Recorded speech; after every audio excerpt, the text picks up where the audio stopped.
तो हम soaps and detergents को अब कंटिन्यू करेंगे, ठीक है ना। हमने परसों केमिकल जो हमारे कुछ इंपॉर्टेंट कार्बन कंपाउंड्स है वो हमने कंप्लीट किए। उसके बाद हमने दूसरा टॉपिक शुरू किया था soaps and detergents. Soaps and detergents में हमने सबसे पहले देखा था कि क्या डेफिनेशन, क्या थोड़ा बहुत ऊपर ऊपर से, ठीक है। हमने देखा था कि जो कोई भी ऐसा सब्सटेंस जो क्लींजिंग एक्शन दिखाता है, जो क्लीन करता है, क्या रिमूव करता है हमारी डर्ट को, या कोई भी क्लींजिंग एक्शन दिखाता है वाटर में, हम उसको क्या बोलते हैं? हम उसको डिटर्जेंट बोलते हैं। फिर हमने कहा था डिटर्जेंट ही हमारे पास दो किस्म के होते हैं, सोपी एंड नॉन सोपी डिटर्जेंट्स को। दो हमारे पास लेमैन लैंग्वेज है या जो हमारे पास डे टू डे लैंग्वेज है, उसमें जो नॉन सोपी डिटर्जेंट्स होते हैं उनको हम डिटर्जेंट्स कहते हैं, और जो मेरे पास सोपी डिटर्जेंट्स होते हैं उनको क्या कहते हैं? उनको सोप्स कहते हैं। फिर हम आ गए थे सोप्स पे। सोप्स पे आने के बाद हमने ये देखा था कि केमिकली सोप्स को हम किस तरीके से रिप्रेजेंट करते हैं, क्या केमिकल फॉर्मूला है हमारे पास सोप की। उसमें हमने पास दो एग्जांपल्स दी थी सोप की, एक तो C17H35 COONA, इसको हमने क्या बोला था? Sodium stearate. और उसके बाद हमने देखा था C15H31 COONA, इसको क्या बोला था? Sodium palmitate. मैंने ऐसा कहा था कि केमिकली जो सोप होती है इट इज अ सोडियम और द पोटेशियम सॉल्ट। हम सोडियम भी यहाँ पे पोटेशियम भी हो सकता है, ठीक है। हम बोलते हैं सोडियम और the potassium salt of long chain carboxylic acid, ठीक है। तो यहाँ पे जो ये वाला पोर्शन है, हमने कहा ये लॉन्ग चेन हाइड्रोकार्बन पार्ट होता है और ये आयन नॉन आयनिक पार्ट होता है, और ये क्या होता है हमारे पास? आयनिक पार्ट होता है। इतना क्लियर हो गया था। अब हम आज पढ़ेंगे, आज हम आएंगे किस पे? हम आएंगे आज मैन्युफैक्चर ऑफ सोप पे। जो मेरे पास सोप, मैंने देखा सोप होता क्या है। अब ये सोप हमारे पास जो अवेलेबल होगा किस तरीके से अवेलेबल होता है, और ये हम ये सोप बनाते कैसे हैं। सोप जो मेरे पास एनिमल फैट होता है या तो वेजिटेबल ऑयल, सब एनिमल फैट, वो बेसिकली नेचुरली ऑकरिंग एस्टर होता है। क्या होता है? नेचुरली ऑकरिंग एस्टर होता है मेरे पास। ये एस्टर खुद किसका बना होता है? हमने एस्टरिफिकेशन देखा था, हाँ, हमने देखा था एस्टर खुद किसका बना होता है? कार्बोक्सिलिक एसिड और अल्कोहल का, है ना। तो हम ऐसा कहते हैं कि जो एनिमल फैट मेरे पास अवेलेबल होता है it is a naturally occurring ester, ester of what? Higher fatty acids, higher carboxylic acids. By higher I mean कि जो चेन होती है, जो नंबर ऑफ कार्बन्स होते हैं वो हाई होते हैं, वो 12, 15, 17, 21 ऐसा हो सकता है, ठीक है। फिर हम बोलते हैं कि और उसके साथ साथ अल्कोहल। तो इससे हमें ये पता चलता है कि हम सोप को कैसे मैन्युफैक्चर कर सकते हैं। इसके रटो एनिमल फैट, हम उसको जो हाइड्रोलिसिस ऑफ एस्टर मैंने पढ़ाया था, है ना, वहां से हम आइडिया ले सकते हैं। क्या अशगुमुत, हमने क्या किया, इस एनिमल फैट को लिया जिसके पास एस्टर है, जिसमें ऑलरेडी एस्टर है मेरे पास, हम इसको हीट करेंगे विद कॉन्सेंट्रेटेड सोडियम हाइड्रोक्साइड। क्या करेंगे? क्या करेंगे?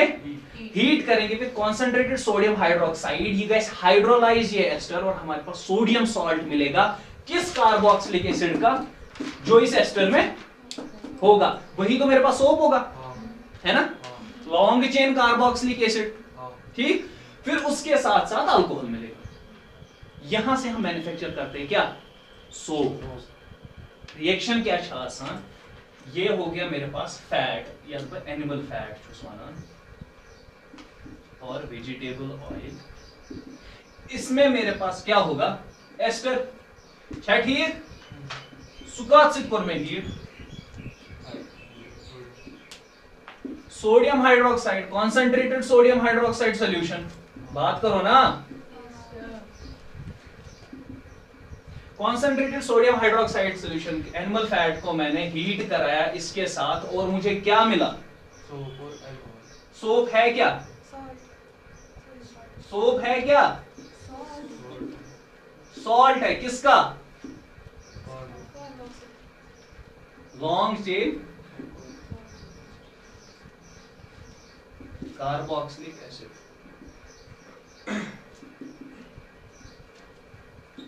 Sodium salt of long chain carboxylic acid, वही होगा हमारे पास। क्या होगा? सोप होगा। और उसके साथ साथ ग्लाइसरॉल, ग्लाइसरॉल अल्कोहल। क्या छो? जैसे मेरे पास इथेनॉल, जब मैं देखता हूं इथेनॉल क्या है, C2H5OH, ये मानते ये क्या है, अल्कोहल है। CH2 single bond OH, CH2 single bond OH, यथ वनो ग्लाइकॉल। अब है glycerol, CH2 single bond OH, single bond OH, ये है ग्लाइसरॉल। ये इसके साथ साथ में मिलता है जो कि अल्कोहल ही है। समझ आ रही है बात? किस तरीके से हम लोग मैन्युफैक्चर करते हैं सोप को, है ना। अब ये जो हाइड्रोलिसिस हो गई किसकी, एस्टर की, इन the presence of the strong base, in the presence of the strong basic solution, इसको हम बोलते हैं सैपोनिफिकेशन। क्या बोलते हैं? सैपोनिफिकेशन। सोप बनना किससे? Hydrolysis of ester in the presence of a strong base. Clear हुआ? Saponification, formation of soap, soap का बनना कैसे? हाइड्रोलिसिस। क्लियर हुआ ये चीज? तो मतलब hydrolysis of ester soap formation है ना? बिल्कुल इस तरीके से कर रहे हैं हम लोग। सोडियम हाइड्रोक्साइड सॉल्यूशन के साथ हम उसको हीट करेंगे तो हमारे पास सोप। एनिमल फैट यथ मज क्या, इसके एनिमल फैट जो है वो itself is made of higher fatty acids, higher fatty acids, because it is compulsory in soap that so it should be a long chain carboxylic acid, है ना, of higher fatty acids. Clear हुआ ये चीज? हो गई ये बात clear? फिर उसके बाद हम आएंगे इस रिएक्शन के बाद, या इस जो मैन्युफैक्चरिंग है, हो गया अब सोप मॉलिक्यूल आ गया हमारे पास, क्या बन गया? सोप बन गया। अब हम देखेंगे कि सोप का स्ट्रक्चर कैसा होता है। क्या होता है? सोप का स्ट्रक्चर कैसा होता है। ये वुचान जो सोप होता है मेरे पास, structure of soap, tadpole structure होता है कुछ ऐसा। क्या शासन? टैडपोल स्ट्रक्चर होता है, कुछ इस तरीके का स्ट्रक्चर होता है सोप का, जिसमें ये वाला पार्ट जो होता है लॉन्ग चेन, सीधे पता चल रहा है ना, एक चेन जैसी बनी हुई है, तो ये एक लॉन्ग चेन हाइड्रोकार्बन पार्ट होगा। क्या होगा? लॉन्ग चेन हाइड्रोकार्बन पार्ट होगा। और ये वाला पार्ट जो होता है मेरे पास, कौन सा वाला पार्ट? ये जो शॉर्टर पार्ट होता है इस टैडपोल स्ट्रक्चर का, ये जो आसान आयनिक पार्ट। क्या आसान? ये तो हो गया नॉन आयनिक पार्ट, है ना, और वो क्या हो गया? अब देखो इस स्ट्रक्चर में क्या होता है, ये स्ट्रक्चर दो पार्ट्स का बना हुआ है ना, स्ट्रक्चर बना हुआ है दो पार्ट्स का। एक कौन सा पार्ट है? एक नॉन आयनिक पार्ट है जो कि लॉन्ग चेन हाइड्रोकार्बन पार्ट है, और दूसरा है ना कुछ ऐसा। ये हो गया आयनिक पार्ट, ये हो गया नॉन आयनिक पार्ट। जो ये नॉन आयनिक हाइड्रोकार्बन पार्ट होता है, ये चला सा हाइड्रोफोबिक। क्या होता है? हाइड्रोफोबिक मतलब वाटर, क्या? Water repelling. क्या चला? Water repelling, but at the same time ये चला soluble in oil, soluble in oil और ग्रीस, या जो डर्ट हमारे पास अवेलेबल है। हाइड्रोफोबिक हाइड्रोफोबिक क्या मतलब? वाटर रिपेलिंग, मतलब पानी से दूर भागेगा। और जो ये कौन सा पार्ट वाला होता है हमारे पास? नॉन आयनिक पार्ट जो होता है स्ट्रक्चर का। और जो आयनिक पार्ट होता है ये क्या होता है? वाटर लविंग, वाटर लविंग क्या बोलते हैं? हाइड्रोफिलिक पार्ट होता है। ये अट्रैक्ट होता है किस मॉलिक्यूल से? वाटर मॉलिक्यूल से अट्रैक्ट होता है। समझ आ रही है बात? क्लियर हो रहा है ये? अब जो ये इस स्ट्रक्चर की हमने दो प्रॉपर्टीज देखी, एक प्रॉपर्टी हाइड्रोफोबिक प्रॉपर्टीज की, दूसरी हाइड्रोफिलिक प्रॉपर्टी। इन दो प्रॉपर्टीज को मद्देनजर रखते हुए हम अब देखेंगे कि ये किस तरीके से पानी में काम करता है, क्योंकि मेन फंडा तो इसका यही है ना, डर्ट रिमूव करना, क्लीन करना। तो हम देखेंगे कि ये पानी में किस तरीके से डर्ट को रिमूव करता है। बेस्ड ऑन यही दो प्रॉपर्टीज जो हमने देखी, यही हमें बताएंगी कि कित कन छी करन काम, किसमें डर्ट किस तरीके से रिमूव करता है। आ रही है बात समझ में? तो हम आएंगे cleansing action of soap.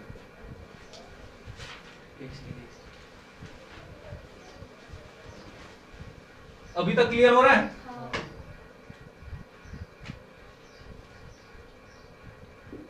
Cleansing action of soap.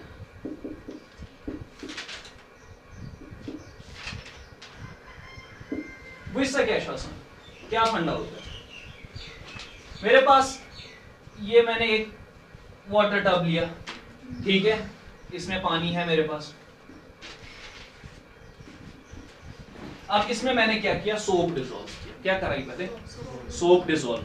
जब ये सोप के मॉलिक्यूल्स इस तरीके के मॉलिक्यूल्स का बना हुआ है, हाइड्रोकार्बन पार्ट में ये आयनिक पार्ट, ठीक है, तो मैंने क्या देखा, ये सोप इस तरीके से खुद को क्या करता है, ये कोलाइडल सॉल्यूशन बनाता है। क्या बनाता है? एक कोलाइडल सॉल्यूशन बनाता है और इस तरीके से खुद को रखता है कि एक स्फेरिकल स्ट्रक्चर बनाए। क्या बनाए?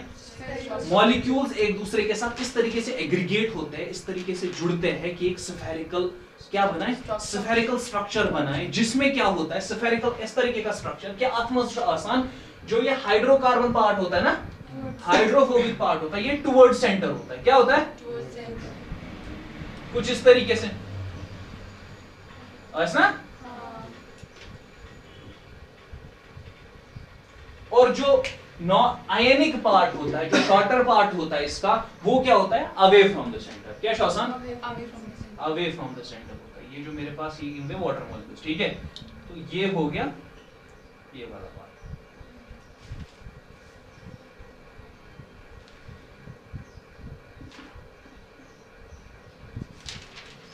तारांशा समझ क्लियर हो रहा है? बात करो। रिपीट कीजिए फिर से। कौन सी बात रिपीट करनी है? देखो, जब भी मैंने क्या किया, मैंने पानी लिया, अब मुझे देखना है कि किस तरीके से इसमें काम करता है। मैंने पानी लिया, मैंने डिसॉल्व किया सोप इसमें, ये सोप के मॉलिक्यूल्स का बना हुआ है, इन मॉलिक्यूल्स का बना हुआ है मेरे पास। अब ये क्या करता है, ये एक सॉल्यूशन बनाता है इसमें, ठीक है। ये शुभांशी मॉलिक्यूल्स आपस में जुड़ते हैं, एग्रीगेट होते हैं। किस तरीके से जुड़ते हैं? कुछ इस तरीके से जुड़ते हैं, एक स्फेरिकल स्ट्रक्चर के तरीके से जुड़ते हैं कि जो हमारे पास जो हाइड्रोकार्बन पार्ट होगा वो उस स्फीयर के सेंटर के टुवर्ड्स होगा, ठीक। और जो वाटर लविंग पार्ट होगा, उस hydrophilic away from that centre, that means close to this water. आ रही है बात समझ में? वहीं क्या कर रहा हूं, अब जैसे ही मैं क्या करता हूं, मैं अपना जो क्लॉथ है या जो भी मेरे पास साफ करने वाली चीज है, जो मुझे जहां से मुझे डर्ट रिमूव कराना है, अब जब वो मैं किस में पुट करता हूं, इसी में जिसमें मैंने सोप इमर्स, सोप पहले डिसॉल्व की होती है। जब मैं इसमें ये क्लॉथ डालता हूं तो मैं क्या देखता हूं, मैं देखता हूं इस पे डर्ट लगा हुआ है ना, इस पे डर्ट लगा हुआ है। ये क्या करता है, ये कुछ इस तरीके से, ये मानते से ये हो गया डर्ट, ठीक है, ये वो डर्ट,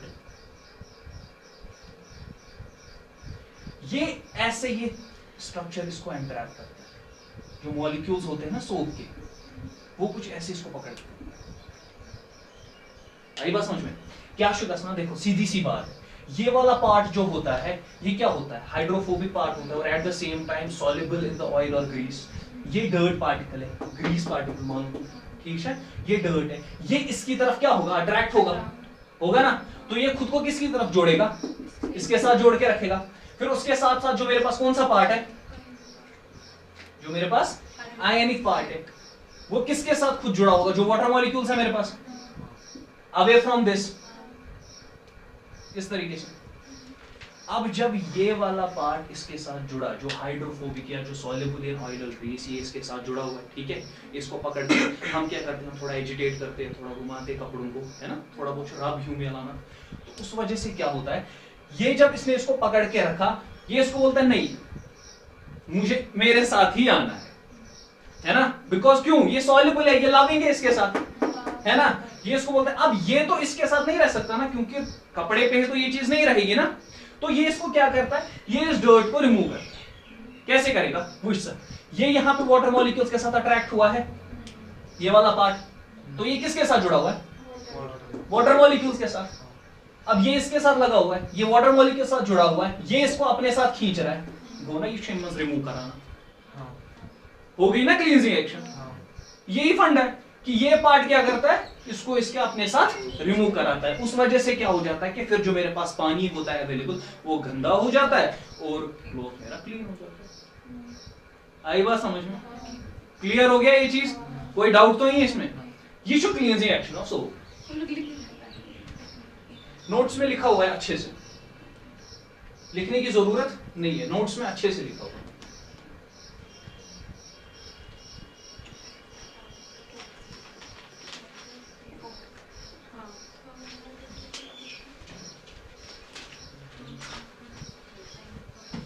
वहीं क्या शुरू, अब तो हो गया क्लींजिंग एक्शन ऑफ सोप, लेकिन अब है मसला। क्या है मसला? मसला किसका है? मसला पानी का है। जो पानी हमें मदद दे सकती थी उसी ने मसला बनाया। मसला पानी का है। जो वाटर मेरे पास अवेलेबल होता है ना, वाटर की मेरे पास दो तरीके से अवेलेबल होता है। आप सॉफ्ट वाटर, दूसरा होता है हार्ड वाटर। क्या होता है? और हार्ड वाटर। जो सॉफ्ट वाटर होता है मेरे पास, वो एक क्लीन वाटर होता है, या तो इस पूरे प्रोसेस के कारण, या तो डिस्टिल्ड वाटर होता है, नहीं तो जिसकी पूरी तरीके से हमने क्लोरिनेशन की होती है, ये सॉफ्ट वाटर। फिर उसके साथ साथ लेकिन जो हमारे पास कौन सा होता है, जैसे कुएं का पानी होता है या रिवर्स का पानी होता है, हैंड पंप ना इसका ना वेल पे यूज करते हैं पानी निकालने के लिए, वो पानी जो मेरे पास अवेलेबल होता है वो होता है हार्ड वाटर। क्या होता है? Hard water. इस हार्ड वाटर में मेरे पास क्या होता है? इसमें मेरे पास कैल्शियम एंड मैग्नीशियम आयंस होते हैं। कौन से आयंस होते हैं? कैल्शियम एंड मैग्नीशियम आयंस होते हैं। वहीं क्या शिकायत, अब अगर जो हार्ड वाटर है मेरे पास, अब इससे अगर मैं अपने कपड़ों को धोऊंगा, इससे मैं क्लींजिंग एक्शन करने की कोशिश करूंगा, अब सोप को डिसॉल्व करूंगा इस हार्ड वाटर में, मसला क्या हो जाता है? सोप के पास मेरे पास जो स्ट्रक्चर है, या सोप जो है उसके साथ मेरे पास वो सोडियम सॉल्ट, उसका जो स्ट्रक्चर है सोप का, सुकेशकरण, वो इसके साथ रिएक्ट करता है। क्या करता है?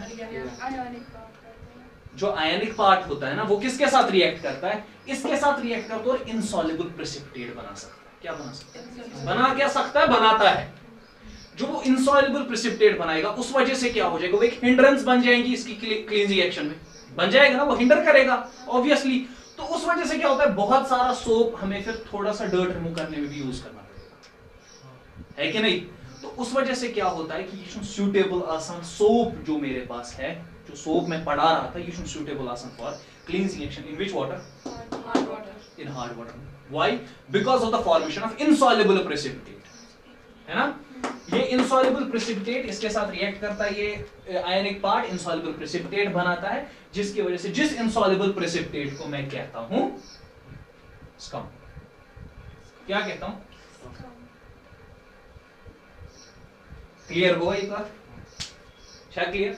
अब इस वजह से जो ये लिमिटेशन आई, ये जो हिंड्रेंस आई, ये जो मसला बना, इस वजह से हम क्या मजबूर हो गए? हम एक ऐसा सबस्टेंस देखने के लिए मजबूर हो गए, एक ऐसा सबस्टेंस ढूंढने के लिए मजबूर हो गए जो ऐसी चीज ना करे, जो ऐसी चीज ना करे, जिसकी वजह से हमें सही तरीके से हम क्लीन कर सके अपने क्लोथ्स को और हमें इतना ज्यादा यूज ना करना पड़े। तो हमने स्विच किया किस पे? डिटर्जेंट। हमारे पास क्या आया? डिटर्जेंट।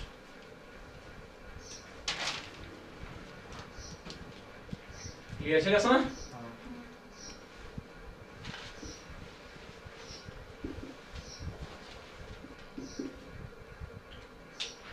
वहीं क्या, ये डिटर्जेंट क्या है? डिटर्जेंट हमारे पास एक ऐसा सबस्टेंस है जो क्या करता है? क्लींजिंग एक्शन दिखाता है even in hard water. Even in hard water मतलब हार्ड वाटर में जब हम पानी धोएंगे, हम डिटर्जेंट को यूज करेंगे, इनसॉल्युबल प्रेसिपिटेट कम फॉर्मेशन ना इसमें की, उस वजह से क्या होगा? वेस्टेज नहीं होगी और हमारा डर्ट भी जो है, जो हमारा मकसद है जो क्लीन करने का है, वो भी आ जाएगा, है ना भाई? बात आई समझ में? समझ आ रही है बात? डिटर्जेंट को जब मैं हार्ड वाटर में, उसमें सोप वो झाग बनता है ना, झाग बोलते हैं ना, झाग बनना चाहिए, मिसल फॉर्मेशन होनी चाहिए। मिसल में रह गया बोलना कि जो इस तरीके का स्फेरिकल स्ट्रक्चर बनाते हैं ना, ये है ना, अच्छा माना मिसल, क्या माना? सॉरी ये रह गया था बोलना। ये एग्रीगेटेड स्ट्रक्चर, ये इस तरीके का स्फेरिकल स्ट्रक्चर ये बनाते हैं क्या ना मिसल। जो मेरे पास झाग बनती है, जो मेरे पास सोल्यूशन बनता है, वो यही होता है, इन्हीं की फॉर्मेशन होती है। ये बहुत यही तो इंपॉर्टेंट होगा ताकि वो क्लींजिंग एक्शन दिखाए, है ना। अगर जो हार्ड वाटर में सोप होता है सुचने का साल मिसल बनाई वो नहीं बना पाता ये चीज, मतलब वो झाग ज्यादा नहीं बना पाता। मगर डिटर्जेंट हार्ड वाटर्स में वो झाग बनाता है। क्या वजह होती है? जो मेरे पास डिटर्जेंट होता है ये आसान sodium salt of long chain benzene sulphonic acid, sodium salt of long chain benzene sulphonic acid,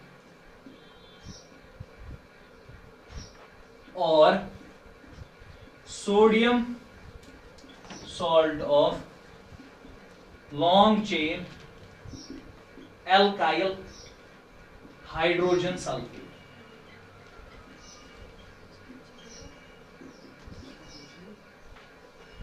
क्या आसान हमारे पास डिटर्जेंट जो होता है, जैसे केमिकली मैंने कहा सोप क्या होता है मेरे पास, केमिकली क्या आसान सोप, केमिकली आसान सोप सोडियम और the potassium salt of long chain carboxylic acid. ये क्या आसान sodium salt of long chain benzene sulphonic acid. अब इसमें क्या होता है, ये किस तरीके का होता है, ये कुछ ऐसा होता है, आर पार्ट है, लॉन्ग चेन पार्ट है, ठीक है। आज में इस तरीके से या में ये ग्रुप जुड़ित नच में कर्मस खत्म। अब जो ये वाला ग्रुप है ठीक, ये गो सल्फोनेट ग्रुप, क्या गो डिटर्जेंट में जो ये वाला पार्ट होता है ये में आसान नॉन आयनिक पार्ट क्या होता है, नॉन आयनिक पार्ट। ये वाला पार्ट क्या होता है, आयनिक पार्ट होता है। कौन सा, सल्फोनेट पार्ट जो होता है, सल्फोनेट ग्रुप जो होता है, ये वाला पार्ट कौन सा होता है, आयनिक पार्ट। उसके साथ साथ मैंने कहा ये long chain alkyl hydrogen sulphate भी हो सकता है, मतलब में लॉन्ग चेन क्या है, लॉन्ग चेन, उसके साथ साथ कुछ इस तरीके का ये वाला ग्रुप या होना सल्फेट ग्रुप, कैसे होना, आई बात समझ में, जिसमें ये मेरे पास नॉन आयनिक पार्ट होगा और ये क्या होगा, ये क्या होगा, आयनिक पार्ट होता है। वहीं क्या गसान, अब इसमें क्या होता है कि जब ही हार्ड वाटर में हम डिटर्जेंट को यूज करते हैं क्लींजिंग एक्शन दिखाने के लिए, ताकि इनसॉल्युबल प्रेसिपिटेट बना, क्यों, क्योंकि जो मेरे पास ये सल्फोनेट ग्रुप्स होते हैं ना, ये रिएक्ट नहीं करते कैल्शियम एंड मैग्नीशियम के साथ, इनके एक्शन करा ये रिएक्ट। जबकि जो सोप का नॉन आयनिक पार्ट होता है मेरे पास, सोप में जो नॉन आयनिक CO नेगेटिव होता है, सुष्करा रिएक्ट के साथ क्या बनाता है, इनसॉल्युबल प्रेसिपिटेट। ये तक इनसॉल्युबल प्रेसिपिटेट बनान, अगर ये रिएक्ट तक करता ये बनाए इनसॉल्युबल प्रेसिपिटेट, ये करना हिंडर तमिच क्लींजिंग एक्शन कहीं। इस वजह से हमारे पास डिटर्जेंट जो है सोप की लिमिटेशन को क्या कर देता है, खत्म कर देता है। देखो क्या होता है बेटा, ये इसमें मैंने कहा कि ये है हाइड्रोकार्बन पार्ट, शायद ठीक, ये नॉन आयनिक पार्ट। यहाँ पे क्या होता है, जब ये वाला आयनिक पार्ट होता है, ये कैल्शियम तो मैग्नीशियम से रिएक्ट करान, मतलब ये इनसॉल्युबल प्रेसिपिटेट तुमन से बनावान, जो किस में बनता था, सोप में। जब वो हमें बना नहीं तो हमारी क्लींजिंग एक्शन गई न, क्या नहीं हुई, हिंडर गई न, उसमें कोई हिंड्रेंस नहीं आई।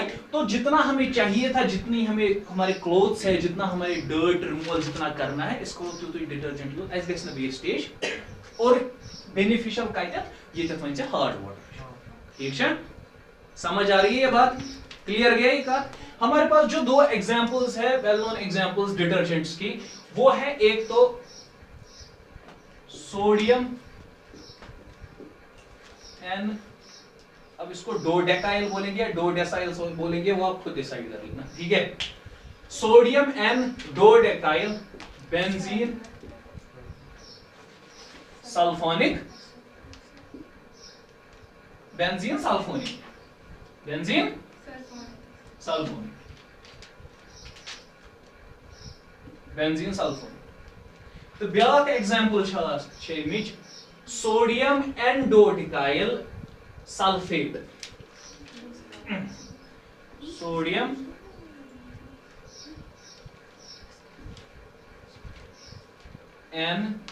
एंडोडिकाइल ये दोनों अलग अलग है ना? हाँ जी फिर हमने क्यों और लिखा है? हाइड्रोजन सल्फेट मतलब ये चीज अवेलेबल ये डिटर्जेंट ये चीज अवेलेबल ये डिटर्जेंट अच्छा, वो और लिखा है। ये अगर मैं एंड लगाता तो ऐसा जरूरी बन जाता कंफ्यूजन हो सकता था एंड मतलब वो तिलश्मी दशमी यूज कर सारी बात समझ में सुना ये एंड डॉट क्या एंड एन सिग्निफाई यहाँ पे आइसोमर ये जब हम बोलते हैं एन प्रोपेन एन ब्यूटेन है ना आइसोब्यूटेन गो सबस चोटिया था एन लगाओ समझ आ रही बात ये मिच क्या फार्मूला है CH3 CH2 11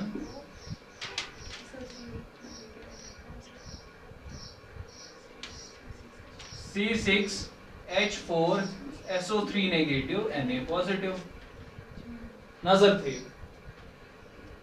11 और 1 12 डूडेक है ना 9 को क्या बोलते थे नून 10 को डेक फिर 11 को अनडेक भूल गए अनडेक फिर 12 को डूडेक ठीक है 12 हाइड्रोकार्बन चेन में ठीक है फिर उसके साथ बेंजीन है ना और उसके साथ सल्फर तो हो गया sodium sodium dodecyl benzene sulphate you go CH3 CH2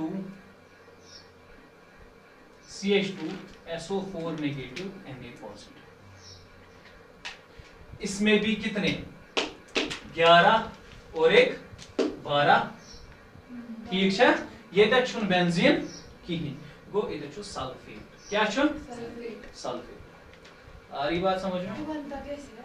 हाँ जैसे वो बनता है अनअल्फाट के हाइड्रोलिसिस इसमें जो हमारे पास डिटर्जेंट्स की फॉर्मेशन है सोचना syllabus manufacture of detergents syllabus की तो इसलिए वहां की तरफ जाने की जरूरत ठीक है तो इसके साथ साथ कार्बन एंड कंपाउंड्स हमारा कंप्लीट हो गया समझ आया सोप्स एंड डिटर्जेंट्स इजी है ना कोई मसला है नहीं स्टॉप अब क्या वहां पे C6H